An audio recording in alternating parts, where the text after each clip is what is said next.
Captain Elena Voss stood in the briefing room at Fort Carson, Colorado, her arms crossed, her jaw tight. Around her, a dozen pilots filled the metal folding chairs, all of them men, all of them staring. She'd been assigned to the 4th Combat Aviation Brigade 3 weeks ago. 3 weeks of cold shoulders, 3 weeks of whispers, 3 weeks of being treated like she didn't belong. "All right, listen up," Major Derek Holt said from the front of the room. He was a big man, square-jawed, with silver at his temples and a voice like gravel. "We've got a situation developing in the Eastern Training Zone. Search and rescue op. Civilian hikers lost in the mountains. Weather's turning bad. We need a bird in the air within the hour." Elena leaned forward. This was what she lived for. Search and rescue. High stakes. Real lives on the line. But before she could speak, Lieutenant Commander Jake Riordan raised his hand. He was the squadron's golden boy, tall, confident, with a smirk that never quite left his face. "I'll take it, sir," Jake said. "Good," Holt replied, nodding. Elena stood. "Sir, I'd like to volunteer. I have more mountain SAR hours than anyone in this room." The room went silent. A few pilots exchanged glances. One of them, Captain Lewis, snorted quietly. Jake turned in his seat, that smirk widening. "Voss, no offense, but maybe let the experienced guys handle this one. Mountains aren't exactly forgiving." Her blood ran hot, but she kept her voice steady. "I have over 2,000 flight hours, 400 of those in mountain terrain. I've flown rescues in worse conditions than this." "Yeah," Jake said, leaning back in his chair. "In training. This is the real deal, sweetheart." A few chuckles rippled through the room. Elena's fists clenched. She looked at Major Holt. "Sir?" "Riordan's got it," Holt said flatly. "Dismissed." She didn't move. Not at first. She wanted to argue, wanted to throw her record in their faces, but she knew how it would look. Emotional. Desperate. Weak. So she turned and walked out. The hallway was cold and empty. Her boots echoed on the tile. She pushed through the side door and stepped into the crisp Colorado air, breathing hard. This wasn't new. She'd faced it her whole career. The doubt. The dismissal. The assumption that because she was a woman, she couldn't handle the pressure, couldn't handle the stick, couldn't handle the heat, but she'd proven them wrong before. Every single time. She just had to keep doing it. 2 hours later, Elena sat in the rec room nursing a cup of coffee and reviewing flight manuals on her tablet. The door swung open and Lieutenant Marissa Chen walked in. Marissa was one of the few other women on base, a logistics officer with sharp eyes and a sharper mind. "Heard what happened in the briefing," Marissa said, sitting down across from her. Elena didn't look up. "Word travels fast. It always does when it involves you." Elena finally met her gaze. "I'm tired, Marissa. Tired of fighting for every scrap of respect. Tired of having to be twice as good just to be seen as half as capable." Marissa nodded slowly. "I know, but you can't let them break you. You're the best pilot here. Everyone knows it. Even if they won't admit it. Doesn't feel like it." "That's because they're scared," Marissa said. "Scared that if you succeed, it proves everything they've believed about themselves is wrong." Elena let out a bitter laugh. "Well, they don't have to worry. I can't prove anything if I'm never given the chance." Marissa reached across the table and tapped the flight manual. "Your chance will come, and when it does, you'll be ready." Elena wanted to believe that. She really did. That night, Elena lay in her bunk staring at the ceiling. Sleep didn't come easy. It never did before a mission she wasn't flying. She thought about her father, Colonel Richard Voss, a helicopter pilot himself, killed in action when she was 16. He'd always told her the same thing. "You don't fly to prove something to other people, Elena. You fly because it's who you are." She'd joined the army because of him. Became a pilot because of him. And every time she climbed into a cockpit, she felt him there with her. But tonight she felt alone. The next morning, the alarm blared at 0500. Elena dragged herself out of bed, dressed and headed to the mess hall. The base was buzzing. Something was happening. She grabbed a tray and sat down next to Marissa, who was glued to her phone. "What's going on?" Elena asked. Marissa looked up, her face pale. "It's Riordan. His helicopter went down." Elena's heart stopped. "What?" "Search and rescue op yesterday. He found the hikers, but on the way back something went wrong. Engine failure. He tried to make an emergency landing, but the bird caught fire. He got the hikers out, but he's in bad shape. They airlifted him to Denver. He's in critical condition. Elena's stomach twisted. She didn't like Jake. Didn't respect the way he treated her. But she never wanted this. What about the helicopter? She asked, still out there. Burning wreck in the mountains. They're sending a team to recover it. Elena's mind raced. Engine failure, fire. Those were the worst-case scenarios every pilot feared. They say what caused it? She asked. Marissa shook her head. Not yet. But Holt's calling an emergency briefing in 20 minutes. The briefing room was packed. Tension filled the air like smoke. Major Holt stood at the front, his face grim. As you've all heard by now, Lieutenant Commander Reardon's aircraft went down yesterday evening. He's alive but in critical condition. The hikers he rescued are safe. That's the good news. He paused, his jaw tight. The bad news is we don't know what caused the failure, which means until we recover that bird and inspect it, all Blackhawks are grounded. A murmur ran through the room. Grounded? Someone said. Sir, we have operations scheduled. I'm aware, Holt snapped. But I'm not sending pilots into the air until I know what the hell happened up there. Elena's heart sank. Grounded. That meant no flying. No missions. No chance to prove herself. But then Holt continued.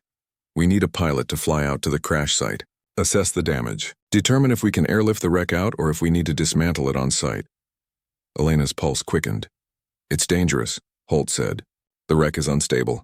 There's still fuel leaking, risk of explosion, and the weather's getting worse. High winds, low visibility. He looked around the room. I need a volunteer. Silence. No one moved. Elena stood. I'll do it, she said. Every head turned toward her. Jake's best friend. Captain Lewis shook his head. Voss, come on. This isn't the time to play hero. I'm not playing, she said evenly. I'm the most qualified pilot for this. Mountain terrain. High-risk conditions. This is what I trained for. Holt studied her for a long moment. Then he nodded. Suit up, Captain. You leave in 30. Elena moved through the pre-flight checklist with mechanical precision. Her hands didn't shake. They never did in the cockpit. This was where she belonged, where everything made sense. The Black Hawk waited on the tarmac, rotors still like a sleeping giant. The crew chief, Sergeant Tim Kowalski, was running his own checks on the exterior. He was older, grizzled, with kind eyes that had seen too much. You sure about this, Captain? He asked as she approached. I'm sure, she said. He nodded slowly. Weather report just came in. Winds gusting up to 40 knots in the mountains. Visibility down to a quarter mile in places. I've flown in worse. I don't doubt it, he said. But that wreck. It's bad, ma'am, real bad. If there's still fuel pooling and you get too close, I'll be careful, she interrupted gently. I promise, Kowalski handed her the headset. You're flying solo? Affirmative. Lighter load, better maneuverability in those winds. He didn't look happy about it, but he didn't argue. Then God be with you, Captain. She climbed into the cockpit and began her startup sequence. The familiar hum of the engines coming to life calmed her nerves. The instrument panel lit up. Green lights across the board. She slipped on her helmet, adjusted her harness, and keyed the radio. Tower, this is Viper 2-1. Ready for departure. Viper 2-1, you are cleared for takeoff. Winds 270 at 15, gusting to 25. Altimeter 29902, copy. Tower, Viper 2-1 lifting off. She pulled the collective. And the Black Hawk rose smoothly into the gray morning sky. The flight to the crash site took 30 minutes. Elena kept her focus tight, scanning the instruments, adjusting for wind shear, watching the terrain rise beneath her. The mountains were beautiful and brutal. Snow-capped peaks pierced the clouds. Deep valleys stretched like scars across the earth. One wrong move up here, one moment of hesitation, and the mountain would swallow you whole. She'd lost friends to these mountains. Good pilots. Brave men and women who'd made one mistake, one miscalculation. She wouldn't be one of them. Viper 2-1, this is Overwatch, crackled a voice in her headset. It was Major Holt, monitoring from base. You're approaching the crash site. GPS coordinates locked. Proceed with caution. Copy, Overwatch. Beginning descent. She dropped altitude, threading through a narrow canyon. The wind buffeted the helicopter, but she compensated smoothly, her hand steady on the controls. And then she saw it. The wreck. It was worse than she'd imagined. The Black Hawk had come down hard on a rocky slope, nose first. The fuselage was crumpled like a tin can. The tail boom had sheared off completely. One rotor blade was embedded in the ground.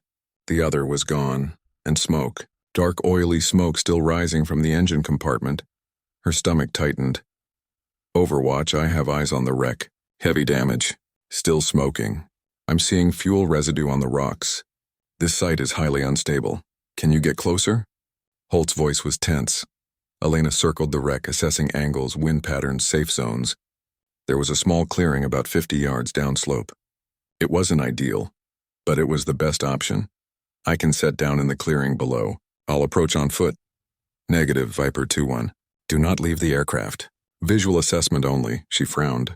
Sir, I need to get close enough to determine structural integrity. I can't do that from the air. Voss, that wreck could go up any second. I'm not risking another pilot. With respect, sir, that's exactly why you sent me. I know what I'm doing. Silence on the radio. Then, 5 minutes, Captain. You get 5 minutes on the ground. Then you're back in the air. Understood? Understood. She brought the Black Hawk down gently, touching the skids onto uneven ground. The rotors whipped up snow and dirt. She powered down to idle, keeping the engine running and unbuckled. The cold hit her like a fist when she opened the door. Wind screamed through the canyon. She pulled her jacket tight and grabbed her go-bag. Tools, camera, flashlight, fire extinguisher. Then she started climbing. The wreck smelled like burning metal and chemicals. Elena approached carefully, watching for fuel pools, for sparks, for anything that might ignite. The cockpit was destroyed. The windscreen shattered. Blood on the instruments. Jake had been lucky to survive this. She moved around to the engine compartment. The access panel had been torn open by the impact. She shone her flashlight inside and froze the fuel line. It wasn't just damaged. It had been severed. Cleanly. Too cleanly. Her pulse quickened. She leaned in closer, her breath fogging in the cold air. There were tool marks on the coupling. Fresh marks. This wasn't wear and tear. This wasn't an accident. This was sabotage. Her blood ran cold. Someone had tampered with Jake's helicopter. Someone had tried to kill him. She pulled out her camera and started taking photos. Close-ups of the fuel line, the tool marks, the severed coupling. Evidence.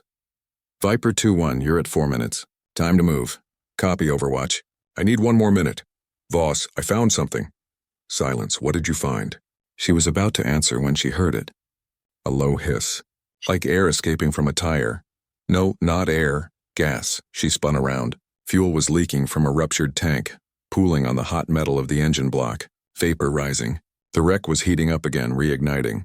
Voss, get out of there, now. She didn't need to be told twice. She turned and ran, slipping on loose rock, her boots skidding. Behind her, the hissing grew louder. She was halfway back to her helicopter when the explosion came. The blast threw her forward. She hit the ground hard, her ears ringing, her vision white. Heat washed over her like a wave. She rolled onto her back, gasping. The wreck was a fireball now, black smoke boiling into the sky. Flames roared, consuming what was left of the Black Hawk. Her camera. The evidence gone. Voss. Voss, do you copy? She grabbed her radio with shaking hands. I'm here. I'm okay. Get back to your bird now. She staggered to her feet, her legs unsteady. Her ears were still ringing. Her hands were scraped and bleeding. But she was alive. She stumbled back to her helicopter and climbed inside, slamming the door. Her hands moved on autopilot, harness, collective throttle. The Black Hawk lifted off, climbing away from the inferno below. Back at Fort Carson, Elena sat in the debriefing room, a blanket around her shoulders, a medic checking her vitals. Major Holt stood across from her, arms crossed, his face unreadable. You're lucky to be alive, he said. I know. What did you find? She looked up at him, her voice steady despite the exhaustion. The fuel line was sabotaged. Someone cut it deliberately. Jake's crash wasn't an accident. It was attempted murder. Holt's expression darkened. You're sure? Positive. I saw the tool marks. Fresh cuts on the coupling. Someone wanted that helicopter to go down. Did you get photos? Her heart sank. They were on my camera. It was destroyed in the explosion. Holt swore under his breath. He paced the room, his jaw working. Without evidence, this is just a theory. It's not a theory. It's what I saw. And who's going to believe you, Voss? He didn't say it cruelly. Just factually. You're already fighting an uphill battle for respect around here. You make an accusation like this without proof, they'll say you're desperate for attention, that you're trying to make yourself look important. Anger flared in her chest. So what, we just do nothing? Someone tried to kill Jake, they could try again. They could target someone else. I'm not saying we do nothing, Holt said. I'm saying we need to be smart. We need evidence. Real evidence. Elena stood, throwing off the blanket. Then let me find it. Holt studied her for a long moment. Then he nodded slowly. All right, Captain. But you do this quietly. No accusations. No confrontations. You gather evidence, you bring it to me, and we handle it through the proper channels. Understood? Understood. That night, Elena couldn't sleep. She kept seeing the tool marks. The severed fuel line. The explosion. Someone on this base was a saboteur, a would-be killer. And she was going to find out who. She got out of bed, dressed, and slipped out of her quarters. The base was quiet. Most personnel were asleep. She moved through the shadows, heading toward the maintenance hangar. The hangar was dimly lit, cavernous. Helicopters sat in neat rows, silent and still. She moved between them, her eyes scanning. And then she saw it. Jake's helicopter, the one he'd been scheduled to fly before the crash. It had been pulled from the rotation for inspection. She approached it carefully, glancing around to make sure she was alone. Then she climbed up to the engine compartment and opened the access panel. Her flashlight beam swept across the fuel line, and her breath caught. Fresh tool marks. Just like the ones on the wreck, someone had tampered with this one too, but this time, she had her camera. She pulled it from her pocket and started taking photos. Evidence. Real, undeniable evidence. She was so focused that she didn't hear the footsteps behind her. Not until a voice spoke. I was wondering when you'd figure it out. Elena spun around and found herself staring into the cold eyes of Captain Lewis. He was holding a wrench and he was smiling. Elena's heart hammered in her chest. She kept the flashlight trained on Lewis, her other hand sliding toward the radio on her belt. I wouldn't, Lewis said calmly, raising the wrench slightly. Scream, call for help, make any sudden moves, and this gets messy. Why? Elena's voice was steady, but her mind was racing. Why would you sabotage Jake's helicopter? He's your friend, Lewis laughed, a cold, bitter sound that echoed through the hangar. Friend? Jake Reardon never gave a damn about anyone but himself. Golden boy. Teacher's pet. Always getting the prime assignments while the rest of us got scraps. So you tried to kill him?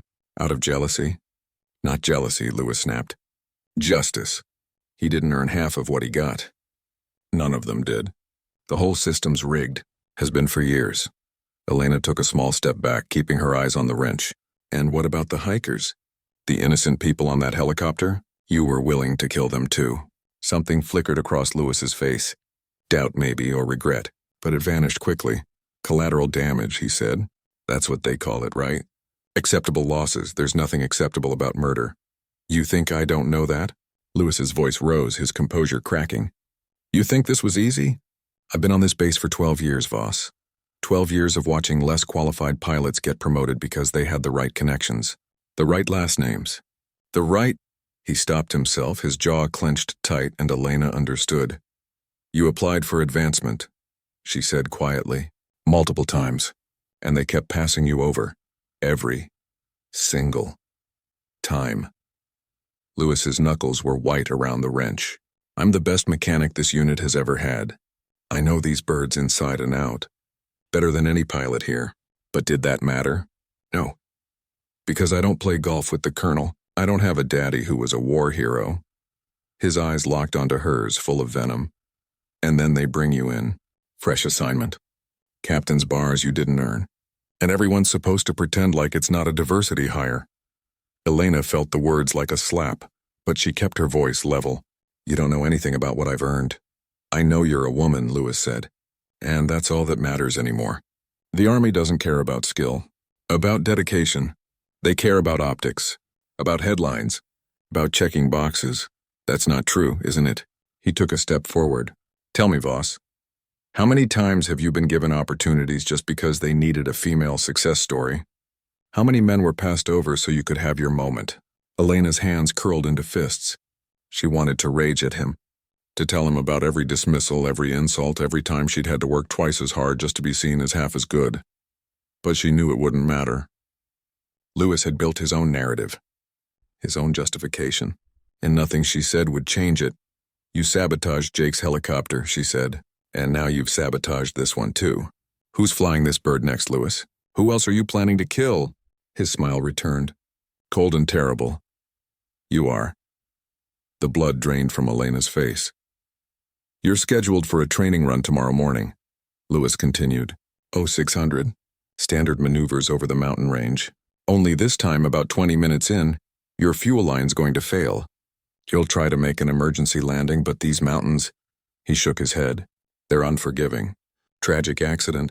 The base will mourn. They'll probably name something after you. The diversity hire who died doing what she loved. Elena's mind raced. She had to get out of here. Had to warn someone. Had to. Looking for this? Lewis pulled her radio from his pocket. He must have taken it while she was focused on the helicopter.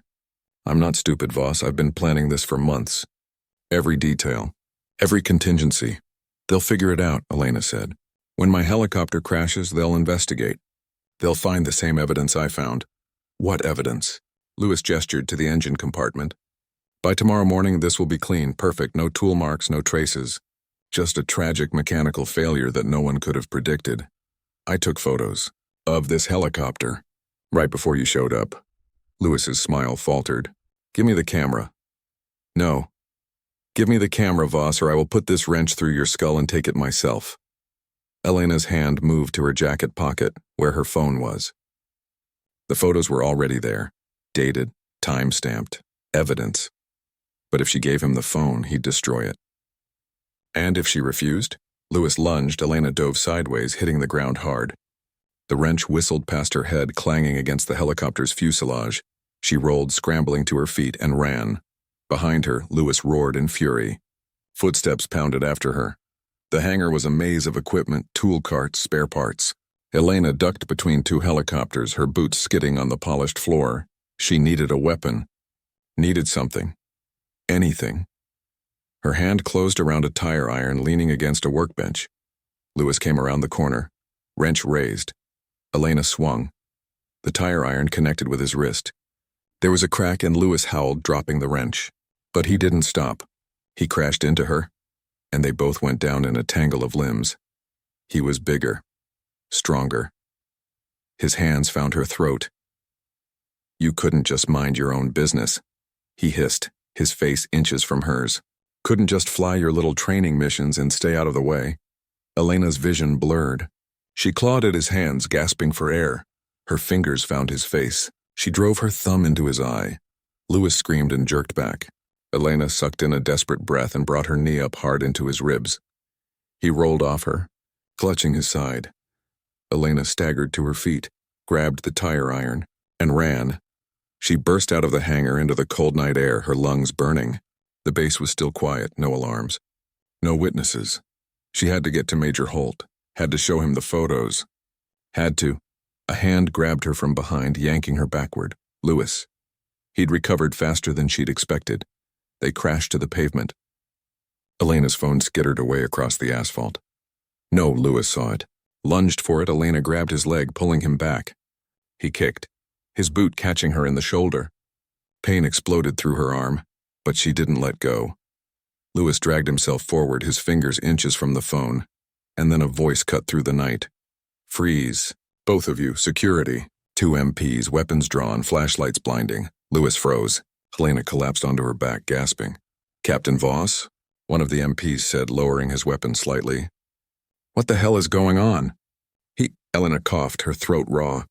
He sabotaged Lieutenant Commander Reardon's helicopter. And mine. He's trying to kill me. She's insane, Lewis spat, raising his hand slowly. She attacked me in the hangar. I was defending myself. Then why did you follow her out here? The second MP asked. Lewis hesitated. Just for a second, but it was enough. Sergeant, secure the suspect, the first MP said. Captain, are you injured? I'm fine, Elena rasped. She pointed to her phone lying on the pavement. Photos, evidence on my phone. The MP retrieved it and helped her to her feet. Lewis was handcuffed, his face twisted with rage. You think this changes anything? You think they'll believe you over me? I've been here 12 years. You're just some— Enough, the MP snapped. You have the right to remain silent. I suggest you use it. 2 hours later, Elena sat in Major Holt's office. Her shoulder was bandaged. Her throat was bruised, but she was alive. Holt stood by the window looking out at the base. Dawn was breaking, painting the sky in shades of gold and pink. We pulled the security footage from the hangar, he said quietly. It confirms your story. Lewis tampered with both helicopters, yours and Reardon's. Elena nodded, too exhausted to feel relief. CID is taking over the investigation, Holt continued. Lewis is in custody. He'll be court-martialed. If Reardon dies, he's looking at murder charges. Even if he survives, attempted murder, sabotage, assault. Lewis is done. Good, Elena said. Holt turned to face her. You saved lives tonight, Captain. Reardon's your own. Maybe others will never know about. I was just doing my job. No, Holt said firmly. You went above and beyond. You risked everything to uncover the truth. That takes courage. Real courage. He crossed the room and extended his hand. I owe you an apology, Voss. I didn't give you the respect you deserved. I let the noise get in the way of seeing what was right in front of me. You're a damn fine pilot, and a damn fine soldier. Elena shook his hand, her throat tight with emotion. Thank you, sir. 3 days later, Elena walked into the briefing room. The same room where Jake Reardon had mocked her. Where she'd been dismissed and underestimated. But today was different. Every seat was filled. And when she entered, every pilot stood. Major Holt stood at the front. Gentlemen, Captain Voss has agreed to lead today's briefing on mountain search and rescue protocols. I expect your full attention and respect. The room erupted in applause. Elena felt tears prick her eyes, but she blinked them back. She moved to the front of the room, her head high. She'd earned this. Not because she was a woman, not because of optics or diversity, but because she was the best. Elena stood at the podium, looking out at the faces before her. Some were familiar, some were strangers, but all of them were watching her with something she'd never seen before. Respect. Good morning, she began, her voice steady.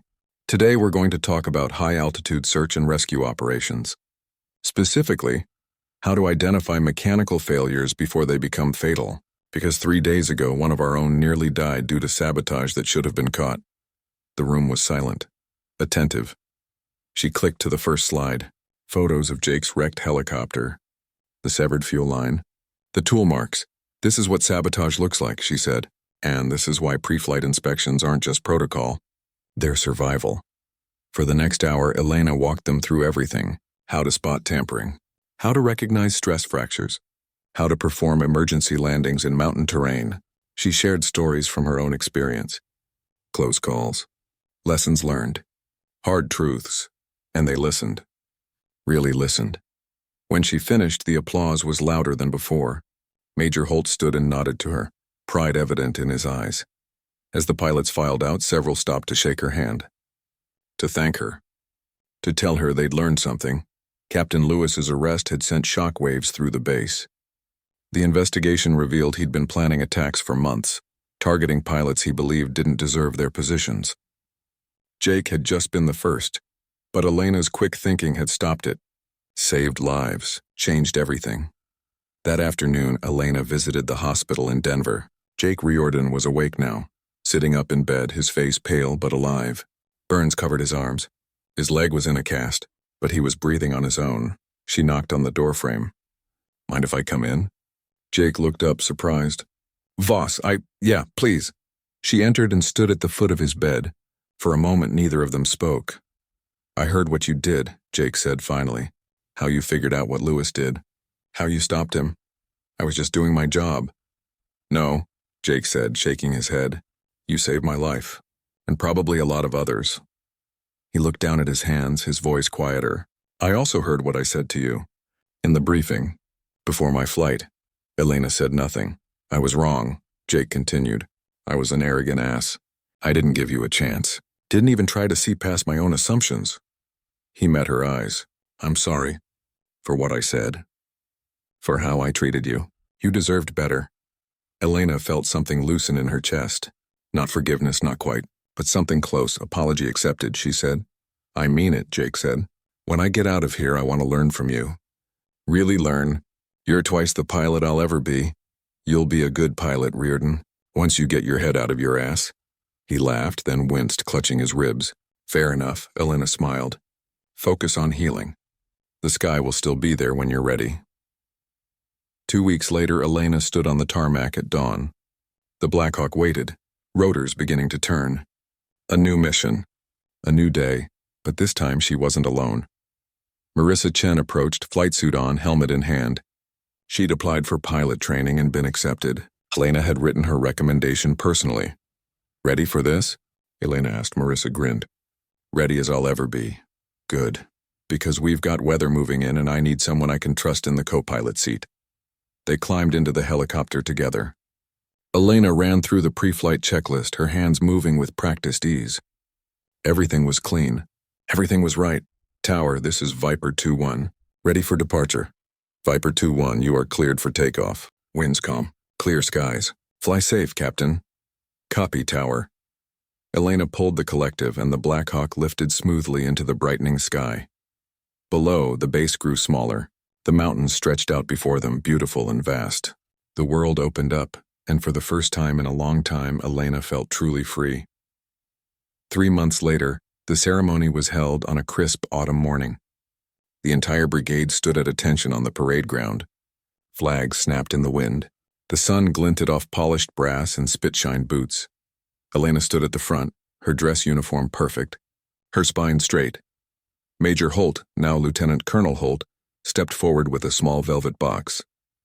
Captain Elena Voss, he said, his voice carrying across the field, for exceptional bravery in the face of danger, for outstanding service to your unit and your country, for actions that saved the lives of your fellow soldiers and upheld the highest traditions of the United States Army. He opened the box. The distinguished flying cross gleamed in the morning light. It is my honor to present you with this medal. Pinned it to her uniform. The crowd erupted in applause. Elena saluted. Holt returned it crisply. Well done, Captain, he said quietly. Your father would be proud. Her eyes stung, but she held it together. Thank you, sir. After the ceremony, Elena walked to the memorial garden at the edge of the base. It was quiet here, peaceful, a place to remember the fallen. She stopped at a stone bench engraved with names. Her father's name was there. Colonel Richard Voss. She sat down, the medal heavy on her chest. I did it, Dad, she whispered. I proved them wrong. Not because I had to, but because it was right. The wind rustled through the trees. A hawk circled overhead, riding the thermals. Elena watched it soar, free and fearless, and she smiled. 6 months later. The briefing room was packed again. But this time, Elena wasn't just attending. She was leading. She'd been promoted to major, given command of her own unit, a search and rescue squadron composed of the best pilots the Army had to offer. And half of them were women, young pilots who'd heard her story, who'd been inspired by it, who'd decided that if Elena Voss could break through the barriers, so could they. All right, listen up, Elena said, standing at the front of the room. We've got a situation developing. Climbers stranded on Pikes Peak. Avalanche danger. High winds. Low visibility. She looked around the room. Saw determination. Readiness, no doubt. This is what we trained for. This is why we're here. Not to prove anything to anyone, but to save lives, to be the best at what we do.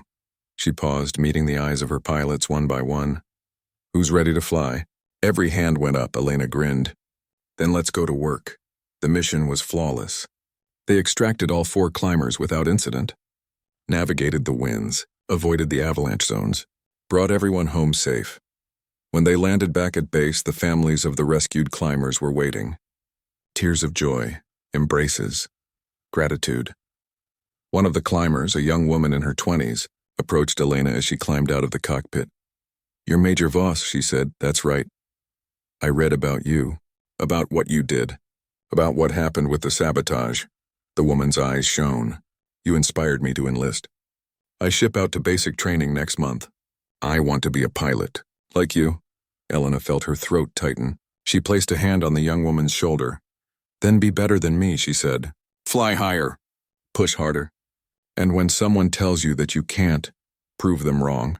The young woman nodded, tears streaming down her face. I will. I promise.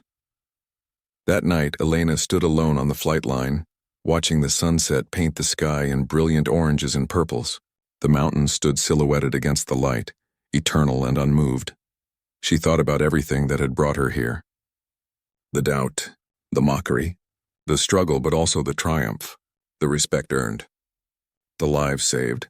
She thought about Lewis, now serving 20 years in a military prison, about Jake Reardon, back in the cockpit, humbled and better for it, about Marissa Chen, now a fully qualified pilot and one of Elena's best friends. She thought about all the young women who would follow in her footsteps, who would face their own battles, their own doubters, and she hoped they'd remember her story, not because she was special, but because she refused to quit. The radio on her belt crackled. Major Voss, we've got an emergency call. Medical evacuation needed in the high country. It's going to be a tough one. Elena smiled and keyed the radio. I'm on my way. She turned and walked toward her helicopter. The rotors were already spinning. The engine hummed to life. She climbed into the cockpit, the familiar weight of the controls in her hands. And as she lifted off into the darkening sky, Elena Voss knew one thing with absolute certainty. This was where she belonged, not because anyone gave her permission, but because she'd earned it, every single flight. Years later, a plaque was installed at Fort Carson. It read, Major Elena Voss Flight Training Center dedicated to excellence, courage, and the belief that the sky belongs to those brave enough to claim it.